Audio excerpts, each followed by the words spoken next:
Hello everyone, welcome to being teacher. मैं अंकिता अवस्थी। आज के इस वीडियो में आपको इन्वायरमेंटल स्टडीज़ मतलब ईवीएस से रिलेटेड कुछ मोस्ट इंपॉर्टेंट क्वेश्चंस बताने वाली हूँ। जैसा कि आपको पता है कि यूपी टेट में ईवीएस का भी एक सब्जेक्ट है, तो इसको भी पढ़ना बहुत ज़्यादा ज़रूरी है। तो आज से मैंने इसकी भी एक सीरीज़ स्टार्ट करी है, तो आपको डेली की डेली इसके क्वेश्चंस मिलते रहेंगे। मैंने सीडीबी की भी सीरीज़ स्टार्ट कर दी है, उसके भी वीडियोज़ मैंने वो पहले अपलोड कर रखे हैं, तो हमारी प्लेलिस्ट से जा करके आप उनको भी देख सकते हैं। फिलहाल अभी मैं यूपी टेट का सिलेबस आपको कंप्लीट कराऊंगी और जो सर हैं वो सी टेट का सिलेबस आपको कंप्लीट कराएंगे। ठीक है, तो आपको हमारे चैनल से जुड़े रहना है, क्योंकि आपने पहले भी देखा है कि जो भी हम आपको कंटेंट देते हैं वो काफ़ी हेल्पफुल रहता है आपके आने वाले एग्जाम के लिए। ठीक है, तो आप ये भी बहुत अच्छे से समझिएगा, जो भी आपको कंटेंट दिया जाता है उसको ध्यान से पढ़िएगा। और मैं भी कोशिश करती हूँ कि हर एक चीज़ आपकी कोई भी कंफ्यूजन ना रह जाए, हर एक चीज़ को ऐसे समझाएं आपको। ठीक है, इन केस अगर आपको कोई भी प्रॉब्लम आती है या किसी भी क्वेश्चन में कोई भी दिक्कत होती है, उसके लिए आप कमेंट बॉक्स में कमेंट कर दीजिएगा, उसके लिए आपको रिप्लाई दे दिया जाएगा। ठीक है, तो चलिए हम स्टार्ट करते हैं। और पीडीएफ फाइल हमारे टेलीग्राम के लिंक पे मिल जाएगी, लिंक आपको हमारे डिस्क्रिप्शन बॉक्स में मिल जाएगी, वहां से आप ज्वाइन हो सकते हैं। और वहां पर आप जो भी आपको अपडेट रहती हैं वो सारी अपडेट्स मिलती रहती हैं। ठीक है, तो चलिए हम स्टार्ट करते हैं पहले क्वेश्चन से। और बस आपको ध्यान रखना है कि वीडियो आपको जरूर से पूरा करना है, एक भी क्वेश्चन स्किप नहीं करना है। और आपको मैंने एक क्वेश्चन दिया भी है, आपको एक क्वेश्चन बताना भी है, आपको कमेंट बॉक्स में उसका आंसर भी लिखना है। ठीक है, तो देखिए इसमें पहला क्वेश्चन पूछा गया है कि plants are green due to the presence of which pigment. आपको पता होता है कि जो प्लांट होता है वो ग्रीन होता है, बट वो जो ग्रीन होता है वो किस पिगमेंट के द्वारा ग्रीन होता है। पिगमेंट मतलब वर्णक, किस वर्णक की उपस्थिति के कारण पौधे हरे होते हैं। देखिए बहुत इजी क्वेश्चन है और ये क्वेश्चन पूछा भी गया है। ठीक है, ये सीटेट सन 2013 में ये क्वेश्चन आया भी है और यूपी टेट में भी ये क्वेश्चन पूछा गया है, तो आप इसको भी अच्छे से समझिएगा। बहुत इजी क्वेश्चन है, सबको पता होगा। तो जो क्लोरोफिल है ये वर्णक उपस्थित होता है और यही कारण होता है पौधे हरे जिस कारण होते हैं। किस कारण? क्लोरोफिल के कारण। क्लोरोफिल हेल्प करता है किसमें? जो लाइट होती है, जो एनर्जी होती है, उसको वो एब्जॉर्ब करता है। एब्जॉर्ब करने के बाद जो फोटोसिंथेसिस की हमारी प्रक्रिया होती है, जो फोटोसिंथेसिस रिएक्शन होती है, वो एक कंप्लीट हो जाती है। ठीक है, उसके द्वारा हमारा क्लोरोफिल जो होता है वो काफी हेल्प करता है। किसके दौरान? फोटोसिंथेसिस के दौरान। तो इसके थ्रू आप याद कर सकते हैं कि कौन सा वर्णक स्थित रहता है? क्लोरोफिल। दूसरी बात यह है कि अगर क्वेश्चन पूछ लिया जाए, देखो दो क्वेश्चन पूछे जा सकते हैं। एक क्वेश्चन पूछा जा सकता है कि जो हमारा प्लांट होता है, जो हमारे वो ग्रीन प्लांट्स होते हैं, वो कौन सी गैस एब्जॉर्ब करते हैं और कौन सी गैस छोड़ते हैं। ठीक है, तो आप CO2 को एब्जॉर्ब करेंगे। आपको पता है ये चीज़ कि आप ऑक्सीजन को एब्जॉर्ब करते हैं, मतलब कि जो प्लांट छोड़ते हैं वो आप एब्जॉर्ब करते हैं और जो आप छोड़ते हैं वो प्लांट एब्जॉर्ब करते हैं। मतलब आप एक्सेल करते हैं, वो प्लांट जो है वो एब्जॉर्ब करते हैं, और जो प्लांट्स एक्सेल करते हैं वो हम एब्जॉर्ब करते हैं। क्लियर है? तो आप CO2 क्लिक करके आएंगे जब भी पूछा जाता है कि प्लांट्स क्या एब्जॉर्ब करते हैं? CO2। क्लियर है? तो किस वर्णक के कारण ये ग्रीन होते हैं? क्लोरोफिल के कारण। नेक्स्ट क्वेश्चन पूछा गया है कि human activities that cause climate change on the earth includes, मतलब कि पृथ्वी पर जलवायु परिवर्तन का कारण बनने वाली मानवीय गतिविधियों में क्या शामिल है। यहाँ पे 4 ऑप्शन दिए गए हैं। यूज ऑफ एरोसिल कैंस, मतलब एरोसिल के जो डिब्बे होते हैं उनके उपयोग के द्वारा, या फिर बर्निंग ऑफ फॉरेस्ट, जंगलों का जलना, या फिर एग्रीकल्चरल एक्टिविटीज या कृषि विधियां, या फिर कृषि गतिविधियां, या फिर ऑल ऑफ द अबव। पूछा गया है कि पृथ्वी पर जलवायु परिवर्तन जो होता है, जो हमारा अर्थ एक्टिविटीज होती हैं, जो ह्यूमन एक्टिविटीज के द्वारा, किस ह्यूमन एक्टिविटीज के द्वारा वहां पर प्रॉब्लम्स क्रिएट होती हैं। एक्चुअल क्वेश्चन ये पूछा गया है। तो देखिए जो यहाँ पे पहला पॉइंट लिखा हुआ है, use of Aerosil can. Aerosil can का मतलब होता है जो आप परफ्यूम्स यूज कर रहे हैं, जो भी आप मेकअप का सामान यूज कर रहे हैं, इन सब से जो होली में जो हमारा स्प्रे किया जाता है, उन सब से उसमें क्या होता है, वो एरोसिल कैंस के ही थ्रू होता है। वो एरोसिल कैंस काफ़ी मतलब हानिकारक होता है हमारे एनवायरमेंटल के लिए। जलवायु परिवर्तन में जब भी कोई प्रॉब्लम होती है तो यही कुछ ऑप्शंस होते हैं जिनकी वजह से प्रॉब्लम्स क्रिएट होती हैं। ठीक है, फिर दूसरा लिखा हुआ है बर्निंग ऑफ फॉरेस्ट। ऑब्वियस सी बात है, जब भी आप जंगल को जलाएंगे तो इसमें भी जलवायु परिवर्तन होएगा। फिर नेक्स्ट है एग्रीकल्चरल एक्टिविटीज़। एग्रीकल्चरल एक्टिविटीज़ मतलब कि होता है जो हमारे जो डिफॉरेस्टेशन होता है, अगर आप मतलब अगर आप कृषि से रिलेटेड कुछ छेड़खानी करेंगे तो ऑब्वियस चीज़ें हमारी जलवायु परिवर्तन होगी ही होगी। और जो मैंने पहले बताया एरोसोल गैस, तो इसमें क्या होता है, जो भी हमारे स्प्रे वगैरह होते हैं इसमें केमिकल्स मिले होते हैं, केमिकल कंपाउंड्स मिले होते हैं, इस वजह से हमारे लिए काफ़ी ये हमारे जलवायु परिवर्तन के लिए काफ़ी वो हानिकारक होती है। ठीक है, तो इसके दौरान अगर आप देखेंगे तो कौन सा आंसर सही है, उपरोक्त सभी, मतलब कि D is the right answer. Clear है। नेक्स्ट क्वेश्चन है कि which crop belonging to the family euphorbiaceae is known for producing biodiesel, मतलब कि जो एक ये यूफोरबिएसी फैमिली है इसके किस फसल को बायोडीजल उत्पादन के लिए जाना जाता है। पहला लिखा हुआ है कॉपर लीफ, फिर लिखा हुआ है जट्रोफा, फिर लिखा हुआ है कैंडल नट्री जिसको मोमबत्ती का पेड़ बोलते हैं, और फिर लिखा हुआ है सर्पगंधा।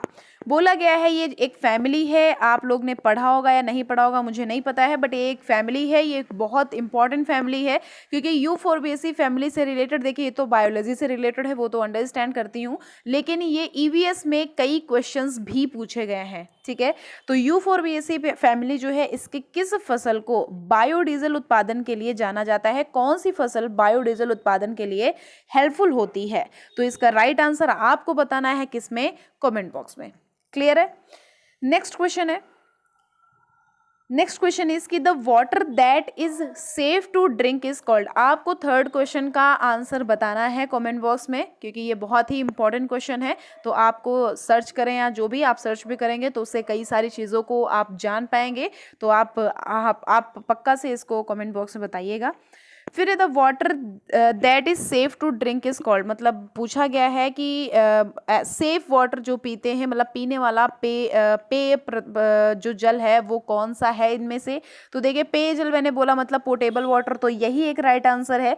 फ्रेश वाटर ऑब्वियस सी चीज़ है, जो फ्रेश वाटर है वो नेचुरल सोर्सेज से बना होता है, जो ग्लेशियर वगैरह होते हैं इन सब से। डिस्टिल्ड वाटर आपको पता होगा, डिस्टिल्ड वाटर आसुत जल, मतलब कि जो पूरा उसके लिए आसुत जल बनाने के लिए जो पूरा प्रोसेस किया जाता है, ये कंडक्ट हुआ, वो कन्वर्सेशन हुआ, बहुत मतलब कंजर्वेशन हुआ, बहुत सारी चीज़ें होती हैं डिस्टिल्ड वाटर को बनाने के लिए।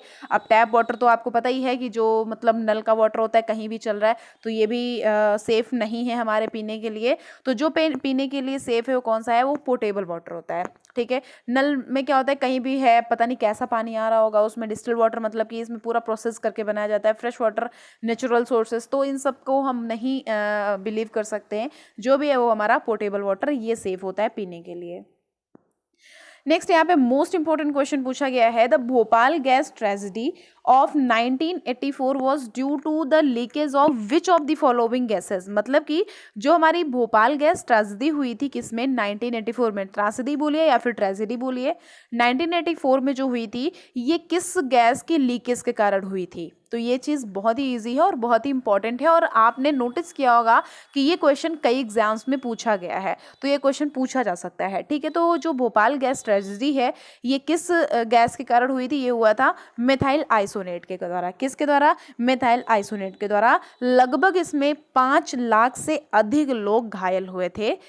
तो ये बहुत इंपॉर्टेंट क्वेश्चन हो जाएगा, क्योंकि इसमें कई सारी चीज़ें इंक्लूड हो जाती हैं, जैसे कि ये पूछा जा सकता है कि भोपाल गैस ट्रेजेडी हुई कब थी, इसमें कितने लोगों को प्रॉब्लम हुई थी, और ये किस गैस के कारण हुई थी, तो ये सारी चीज़ें। ठीक है, तो इसके बारे में आप एक्सप्लेन के साथ भी पढ़ सकते हैं। क्लियर, तो मिथाइल आइसोनेट ये गैस याद रखेंगे। नेक्स्ट क्वेश्चन 6 नंबर पूछा गया है, बहुत ही इजी क्वेश्चन है कि द वर्ल्ड एनवायरनमेंट डे कब मनाया जाता है, या फिर बोल सकते हैं कि विश्व पर्यावरण दिवस कब मनाया जाता है। बहुत ही इजी क्वेश्चन है, 5 जून को विश्व पर्यावरण दिवस मनाया जाता है। और ये क्यों मनाया जाता है, ऑब्वियस सी चीज़ है कि हमारा जो पर्यावरण है उसको सुरक्षित रखा जाए, इसकी वजह से मनाया जाता है। ये भी कहा जाता है कि आप हर विश्व पर्यावरण दिवस को, कोई ज़रूरी नहीं कि इसी दिन, कभी भी आप प्लीज़ प्लांट ज़रूर लगाइए, क्योंकि ये हमारे काफ़ी नेचुरल जो भी चीज़ें होती हैं, नेचुरल सोर्सेज जो होते हैं उसमें हेल्प करते हैं। ठीक है, तो विश्व पर्यावरण दिवस 5 जून को मनाया जाता है, और इसकी स्टार्टिंग हुई थी 5 जून 1973। सबसे पहला जो डे मनाया गया था वो मनाया गया था 1973 में। ठीक है, पहला विश्व पर्यावरण दिवस मनाया गया था। अगर आपसे पूछा जाता है, देखिए करंट का भी पूछा जाता है, जो टेट का एग्ज़ाम होता है, तो अगर पूछा जाता है आपको कि 2021 में विश्व पर्यावरण दिवस की थीम क्या थी, तो आप प्लीज़ इसको टिक करके आइएगा, कौन सा, इकोसिस्टम रिस्टोरमेंट। कौन सा, सॉरी, रेस्टोरेशन, इकोसिस्टम रेस्टोरेशन, इसका मतलब होता है पारिस्थितिकी तंत्र बहाली, ठीक है। तो ये थीम सन 2021 की थी, किसकी, वर्ल्ड एनवायरमेंटल डे की। नेक्स्ट क्वेश्चन है, एम एस स्वामीनाथन कौन थे? यहाँ पे लिखा हुआ है इकोलॉजिस्ट थे, या फिर जर्नलिस्ट थे, या फिर एग्रीकल्चरल साइंटिस्ट थे, या फिर ऑर्निथोलॉजिस्ट थे। तो इसका राइट आंसर हो जाएगा एन एग्रीकल्चरल साइंटिस्ट, कृषि वैज्ञानिक थे। कौन? जो हमारे एम एस स्वामीनाथन है, एग्रीकल्चरल साइंटिस्ट। जो ये स्वामीनाथन है, इन्होंने जो हरित क्रांति है इसमें भी काफ़ी अहम भूमिका निभाई है, तो ये भी आप याद रखेंगे। नेक्स्ट क्वेश्चन है कि where is wildlife institute of India WII located? जो भारतीय वन्य जीव संस्थान है ये कहाँ पर लोकेटेड है, कहाँ पर स्थित है? बहुत ही इजी है और इसमें कुछ भी एक्सप्लेन करने की भी जरूरत नहीं है। इसका राइट आंसर है देहरादून। देहरादून में क्या है? भारतीय वन्य जीव संस्थान या फिर wild life institute of India. तो आप ये याद रखेंगे क्योंकि ये इंपॉर्टेंट है। नेक्स्ट क्वेश्चन है कि during photosynthesis which of the following is absorbed bye given plant? मतलब कि फोटोसिंथेसिस जब होती है तब हमारे जो प्लांट्स हैं वो क्या एब्जॉर्ब करते हैं? ये फर्स्ट क्वेश्चन में एक्सप्लेन किया है मैंने अभी। मेन हमारा जब फोटोसिंथेसिस होती है तो दो चीज़ों की मेन ज़रूरत होती है, एक हो गया CO2 और एक हो गया O2, मतलब कि कार्बन डाइऑक्साइड और ऑक्सीजन। इसमें पूछा गया है एब्जॉर्ब, तो एब्जॉर्ब का जब भी आता है फोटोसिंथेसिस प्लांट से रिलेटेड तो आप CO2 लगा के आएंगे। अगर पूछा जाता है एक्सेल कर रहा है या फिर एग्जॉर्ब कर रहा है तो फिर क्या बोला जाएगा? O2 एक्सेल करता है और इनहेल करता है क्या? CO2। क्लियर है? O2 हम लोग इनहेल करते हैं और एक्सेल करते हैं CO2। Clear? Next question is the organisms which feed on the waste product are called? मतलब अपशिष्ट पदार्थों को खाने वाले जीव जो होते हैं वो क्या कहलाते हैं? मोस्ट इंपॉर्टेंट क्वेश्चन है, आप जरूर से इसको अच्छे से करके आइएगा। तो जो हमारा डेट्रीवोरस होते हैं, मृतक भक्षी जो ये होते हैं, ये हमारे अपशिष्ट पदार्थों को खाने वाले जो जीव होते हैं उनको क्या बोलते हैं? Detritivores. B is the right answer. अगर आप एग्जाम्पल जानना चाहते हैं तो जो हमारा अर्थवॉर्म होता है, अर्थवॉर्म का मतलब जो केचुआ हमारा डेट्रीवोरस होता है, जो हमारा वेस्ट प्रोडक्ट को खाते हैं, फीड करते हैं। नेक्स्ट क्वेश्चन इज कि what type of energy is derived from heated ground water? मतलब गर्भ भूजल से किस प्रकार की ऊर्जा प्राप्त होती है? तो गर्भ भूजल से जो हमारी ऊर्जा प्राप्त होती है वो होती है भूतापीय ऊर्जा या फिर जियोथर्मल एनर्जी भी बोल सकते हैं। तो this is most important question, आप ये टिक कर लीजिएगा क्योंकि ये 2 एग्जाम्स में पूछा गया है। नेक्स्ट पूछा गया है कि shola grassland are found in? जो हमारा शोला घास का मैदान है ये कहाँ पाए जाते हैं? तो ये भी इम्पॉर्टेंट है और ये भी काफ़ी इजी क्वेश्चन है। वेस्टर्न घाट जो मतलब पश्चिमी घाट होते हैं वहाँ पर ये शोला घास के मैदान पाए जाते हैं। इसमें भी कुछ ऐसा एक्सप्लेन करने लायक नहीं है। नेक्स्ट क्वेश्चन है कि इन इंडिया पेलिकन्स ब्रीड इन? मतलब भारत में पेलिकन पक्षी जो है वो कहाँ प्रजनन करते हैं? पेलिकन पक्षी कहाँ प्रजनन करते हैं? भारत में। पेलिकन्स ब्रीड इन। जो पेलिकन्स होते हैं, सबसे पहले याद रखिए, जो पेलिकन्स होते हैं, पेलिकन्स को बोलते हैं, आप बोल सकते हैं जो वाटर बर्ड्स होते हैं वो। अगर इनकी बात करें तो ये कहाँ पाए जाएंगे? तो ये आंध्र प्रदेश में पाए जाएंगे। बेसिकली आप ये टिक करके आ जाएंगे अगर ये पूछा जाता है कि ये कहाँ पाए जाते हैं तो ये आंध्र प्रदेश में पाए जाते हैं, ठीक है। और ये तीनों ही जो है, ये तीनों ही ऑप्शन है आंध्र प्रदेश, मतलब ये तीनों ही आंध्र प्रदेश में है, इसलिए इसका राइट आंसर हो जाएगा ऑल ऑफ द अबव। मतलब कि पेलिकन पक्षी जो है वो इन सब में पाए जाते हैं, मतलब आंध्र प्रदेश में बेसिकली ये लोकेट करते हैं। क्लियर है? तो यहाँ पे बेलूर है, नेलपट्टू है और कुंथनकुलम है, ये तीनों ही आंध्र प्रदेश में प्रेजेंटेड है। नेक्स्ट है मिनामाता disease was caused by eating fish which have high level of? मतलब कि जो ये डिजीज़ है मिनामाटा डिजीज़ जो है ये रोग ऐसी मछली खाने से होता है जिस मछली में अधिक मात्रा में पाया जाता हो। मतलब कि ये एक ऐसा रोग है, आप अगर उस मछली को खा लेंगे और उस मछली में अगर इनमें से जो ऑप्शन दिए गए हैं 3 ऑप्शन में, मतलब आर्सेनिक है, कैडमियम है और मरकरी है, अगर इनमें से एक पदार्थ उसके अंदर हुआ तो प्रॉब्लम क्रिएट हो सकती है। क्या प्रॉब्लम? ये डिजीज हो सकती है। तो इसका कौन सा इसका आंसर होएगा? तो जो हमारा मरकरी है, अगर फिश में हाई लेवल में मरकरी उपस्थित है तो फिर ये मिनामाटा डिजीज़ जो है ये आने से कोई नहीं रोक सकता। अगर जो फिश है उसमें जो ये मरकरी है ये हाई लेवल में पाई गई है, उसको खाया आपने अगर, तो ये रोग जरूर से हो जाएगा, ये कॉज करेगा। क्लियर है? तो सी नंबर इसका राइट आंसर है। और जो ये डिजीज़ होती है बेसिकली जो आपका नर्वस सिस्टम होता है उसको भी काफ़ी इफेक्ट करती है, तो ये प्रॉब्लम क्रिएट हो सकती है, तभी काफ़ी देख दाख के ये चीज़ें खानी चाहिए।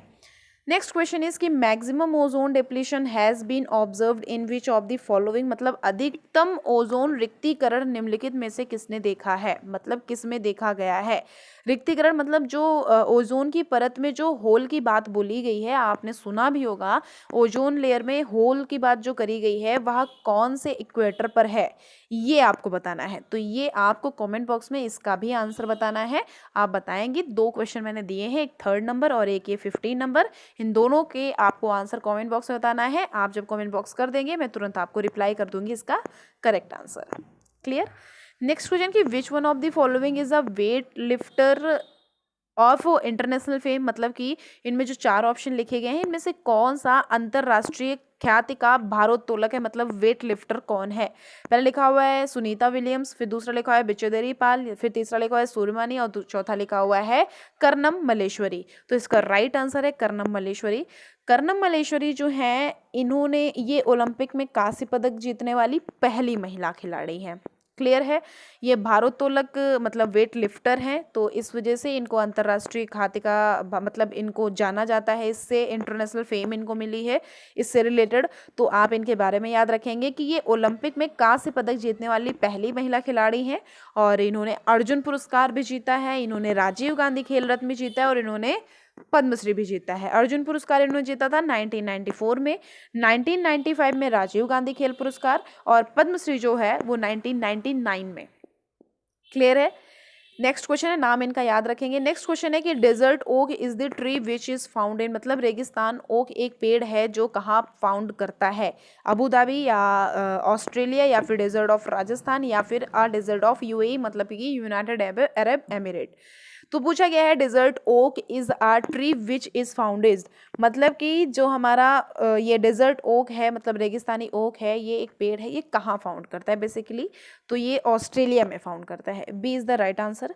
जो ये ओक्स होते हैं, जो ये प्लांट्स होते हैं, जो ये पेड़ होते हैं, इनकी जो छाल होती है, इनकी छाल मतलब जो परत होती है, लेयर जो होती है, वो काफ़ी अंदर तक धंसी होती है और इन्हें ऑस्ट्रेलिया के भयंकर आगों से बचाने में ये हेल्प करते हैं। क्लियर है?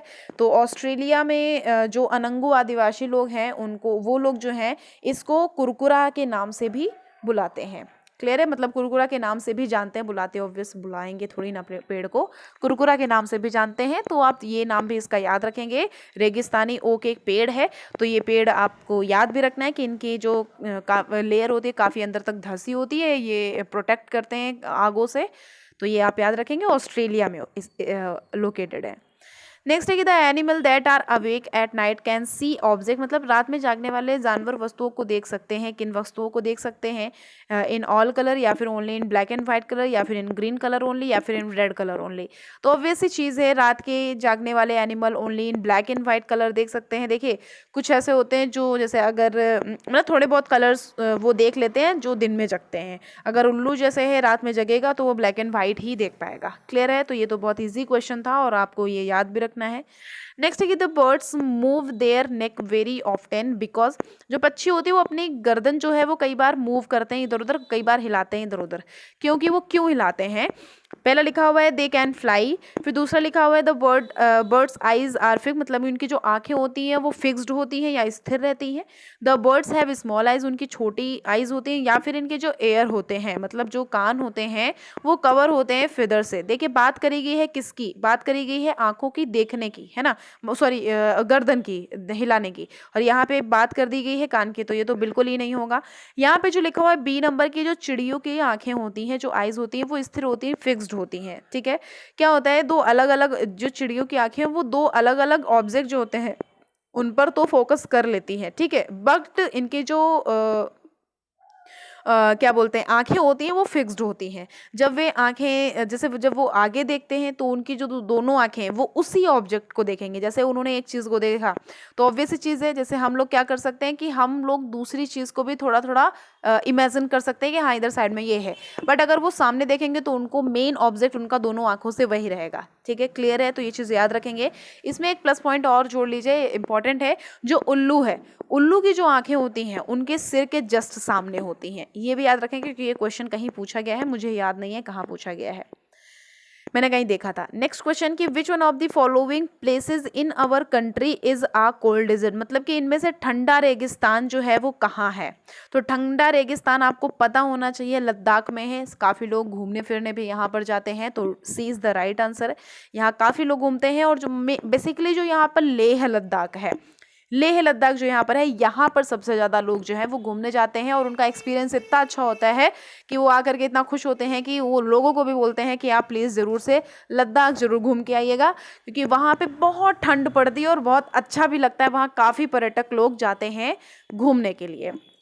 क्लियर? तो ये फिर से हमारे 20 क्वेश्चन कंप्लीट हो गए हैं। आपको 3rd और 15 क्वेश्चन नंबर का आंसर देना है कमेंट बॉक्स में, और आपको हमारे चैनल से जुड़े रहना है क्योंकि आगे भी बहुत इंपॉर्टेंट सीरीज़ आपको मिलेंगे, क्योंकि अभी सब कुछ स्टार्ट हुआ है और आपका जब भी एग्ज़ाम है नवंबर में तो उसके पहले ही सब कुछ कंप्लीट कर दिया जाएगा। तो ऑब्वियस चीज़ है, जब जो भी चीज़ें अभी आपको दी जा रही हैं वो सारी ही इंपॉर्टेंट होंगी, क्योंकि हम लोग ये नहीं कर रहे हैं कि हम लोग कहीं से कुछ भी उठा के ले आ रहे हैं।